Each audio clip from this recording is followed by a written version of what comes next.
المهم التغريدة الثانية، أستاذ دكتور محمد النجيمي: يا دكتور محمود رضواني، غراب خراب الجميع.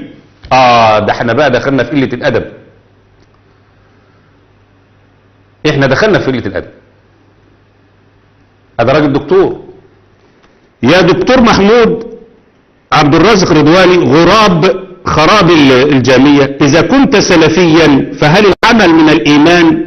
فإن قلت نعم فربيع المدخلي يخالفك، وإن قلت لا فلزمك الإرجاء. هو عايز إيه؟ يشغلنا بحاجة هامشية، فيقوم يكذب على الشيخ ربيع المدخلي وبيسمينا مداخله. الراجل حي يرزق بيقول: أنا أتحداكم بقال الله وقال رسوله، اللي لقيته في كلامنا شيء مخالف للكتاب والسنة بالدليل. يلا يا إخوان، شيخ ربيع حفظه الله جاب لهم المرض، هيموتوا اللي الشيخ ربيع كشفه، لأن الشيخ ربيع بيجاهد في هذا الأمر من زمان، بس ما حدش بيسمع.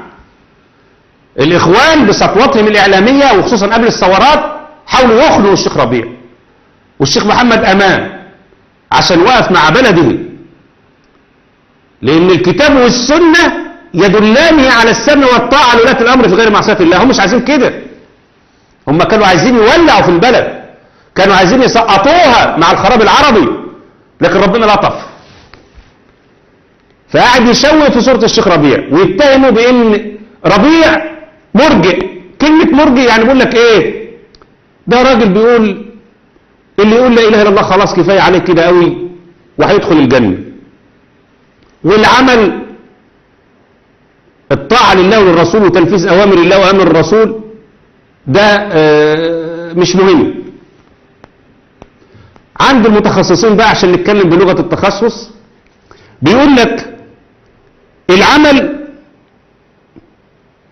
عند ربيع ليس من الإيمان. وبعض الناس اتهموا الشيخ ربيع، بيقول لك الشيخ ربيع بيقول العمل شرط كمال مش شرط صحة.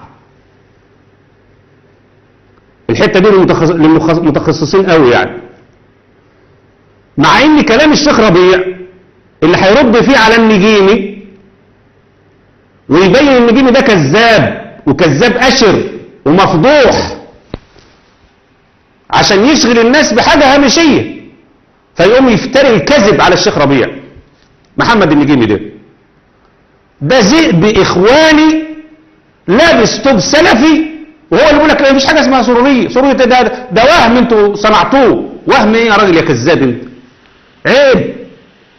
عيب عليك، ده انت ما شاء الله بربرب، والإخوان واخدينك لعبة قاعدين يضربوا فيك هنا وهنا. عيب. المهم، هل الشيخ ربيع بيقول ان العمل شرط صحة ولا شرط كمال والعمل مش من الإيمان؟ خلي بالكم، اولا معتقد اهل السنة ما اقوله لكم قبل ما تسمعوا الشيخ ربيع. معتقد اهل السنة والجماعة ان الإيمان باعتبار تنفيذ اوامر الله عز وجل، يعني في إيمان بمعنى التصديق فيما أخبر الله عز وجل، وأي مسلم لازم يصدق الخبر ولازم ينفذ الأمر. أوامر ربنا اللي هي الإسلام، الخضوع والاستسلام. الخضوع والاستسلام ده لازم يبقى بالقلب واللسان والجوارح. فالإيمان زي ما قال الإمام البخاري قول وعمل، والقول قولان: قول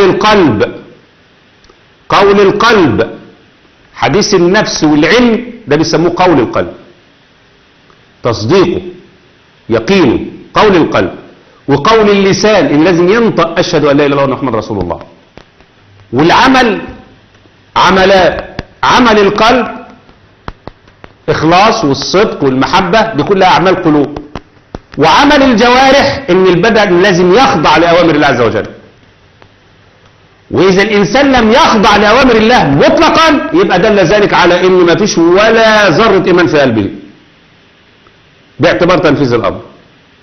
عشان كده أهل السنة لما يجي يتكلم ويقول لك إيه؟ الإيمان قول وعمل في الظاهر وفي الباطن. لا نقول شرط صحة ولا نقول شرط كمال. واللي يقول الكلمة دي يدل على الفهم الدقيق العالي لقضية الإيمان. بس أنا متأكد تماما إن محمد النجيمي أجهل من دواب قريش في قضية الإيمان. ولو عايز يناظر احنا مستعدين. أنا قلت له أنا مستعد أنظرك على فكرك، واوعى تهرب، وتعالى في قضية الإيمان في اللي يعجبك.